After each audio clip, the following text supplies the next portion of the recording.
Hi, students. I am sad that we're not together on this last day before we get to the test tomorrow and the start of the review on Friday.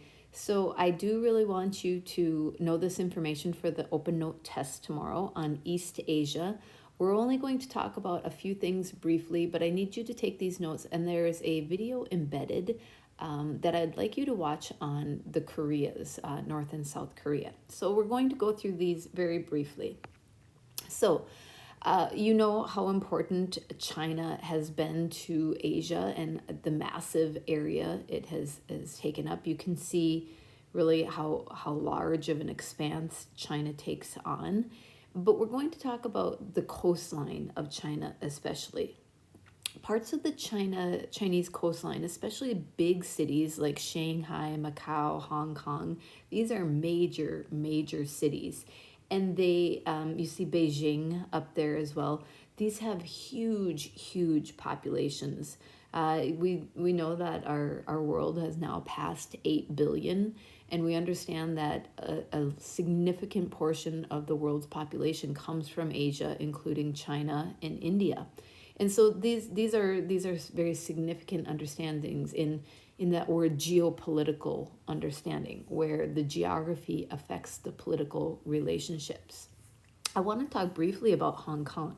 Maybe you knew this, maybe you didn't. Until 1997, Hong Kong, and if you can see it on the map, Hong Kong was under British control. Now it goes way back, more than a century before, from something called the Opium Wars. And we don't need to get into that because you will when you are a sophomore. But basically, Britain won control of much of China, and so Hong Kong was ceded to the British until 1997. So it basically was a British colony, kind of, you could say, until 1997. Now, I know you weren't alive in 1997, but you were born not too long after that, probably within 10 years. The reason why I really want to stress that today is because we see the tensions happening in China, and we see a lot of protests happening. A lot of that is due to the feelings that people in Hong Kong had, because they were a little bit more autonomous and not under the same type of Chinese control that other areas were. People in Hong Kong have been more outspoken than in other places, and we see a lot of tension happening in places like Hong Kong from young people who have started to be more democratic minded, and part of that goes back to this understanding of it was a more democratic nation. They had kind of a sovereign control in Hong Kong. So even today, if you look at Hong Kong, it looks very different than other cities in China. It's much more high-rise buildings and kind of like sophisticated. It looks a lot more like a European or an American city than necessarily a Chinese city. Even Beijing, being a incredibly large city in Shanghai, has a little bit of a different feel than Hong Kong. I also want to mention Taiwan because this has been very important in the news also lately. Taiwan, you can see that small little island right there, just kind of off the coast of China to the east of Fuzhou. It's a separate island that once belonged to China, but it's still claimed by China. So after World War II and at the beginning of the Cold War, here we go. We have this word again, this geopolitical tension, where the geography very much affected the way people thought and behaved and carried out their government system. China became strongly communist. There was a guy named Mao Zedong.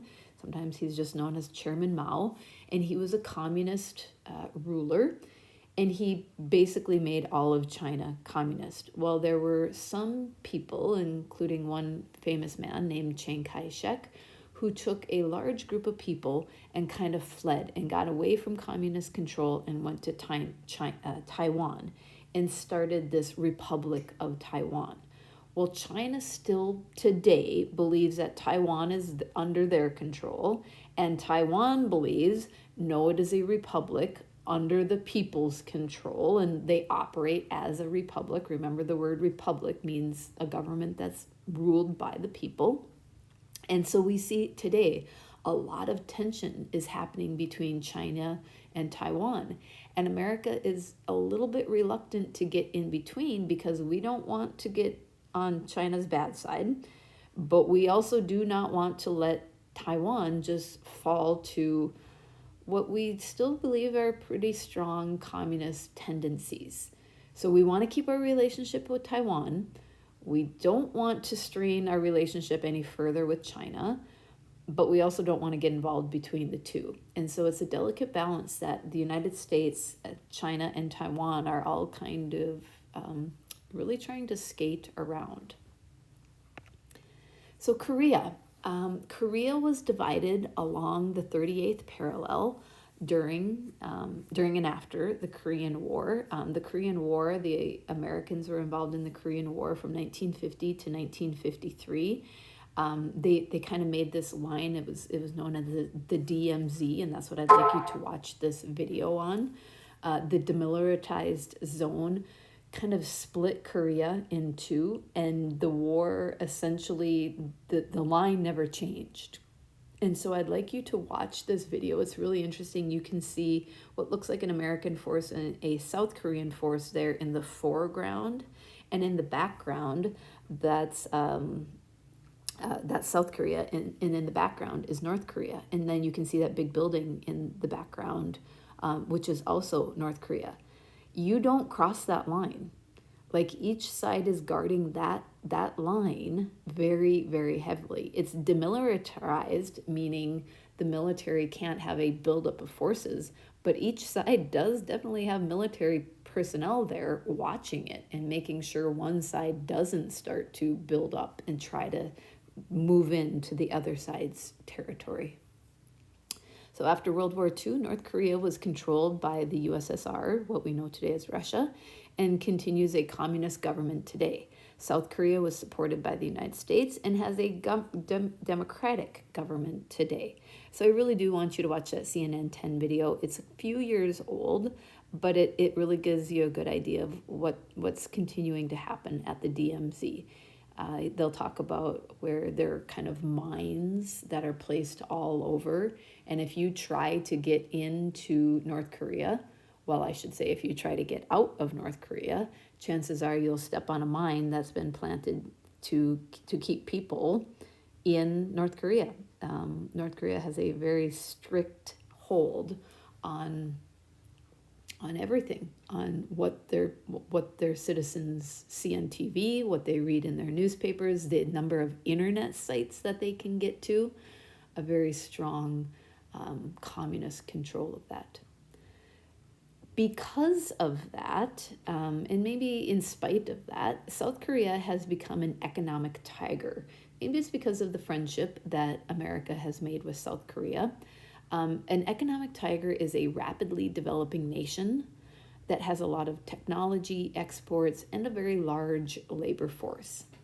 And so we continue to have a good relationship with South Korea, partly because we're scared of North Korea, and we want to make sure that North Korea doesn't take any action that could be detrimental and devastating to not only our economy, but to our allies and to our areas that could be really hurt by things like rockets and maybe even weapons of mass destruction over time.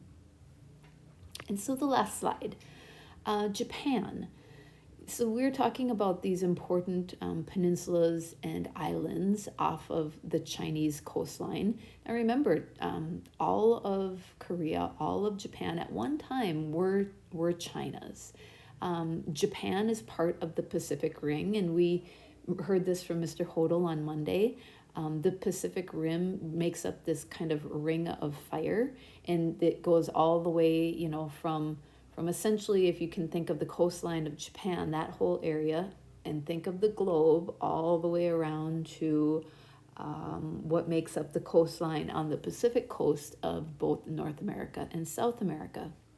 It's this chain of volcanoes that line this entire area, and has caused a lot of damage and destruction through earthquakes and tsunamis and things like that. But it's because of the active volcanoes and earthquakes that happen underground because of this very active plate movement and things.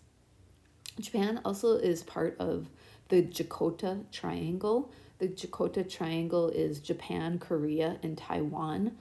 America has a fairly good relationship with Japan. It's in a what we call zone of prosperity, but also a lot of problems. For instance, in these areas, because they're smaller islands and peninsula areas, they have great population growth rate, but then that also leads to a lot of overpopulation, environmental pollution, and things like that. The reason why, interestingly enough, we have a fairly good relationship with Japan, you know that Japan was involved in World War II, and we were against Japan in World War II.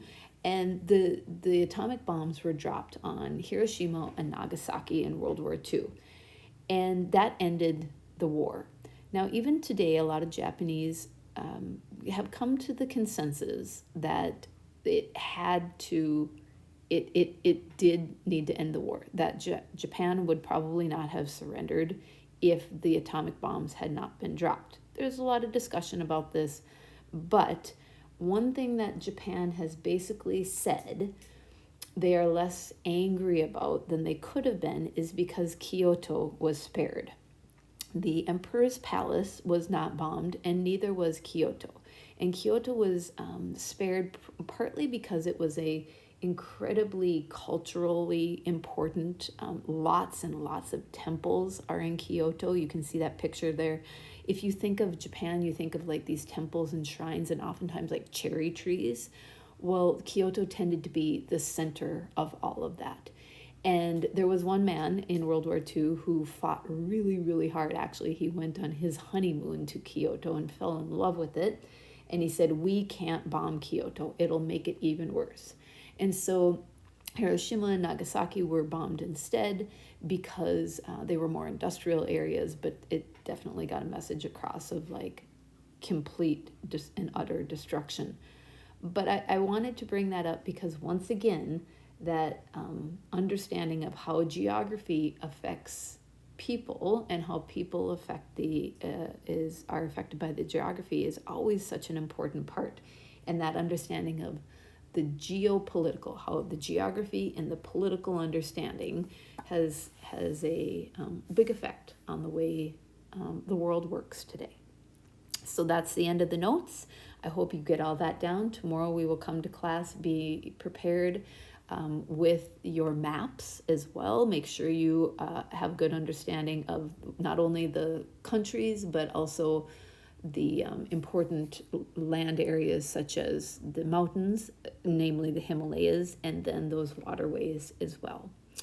All right, until we meet again, talk to you later. Goodbye.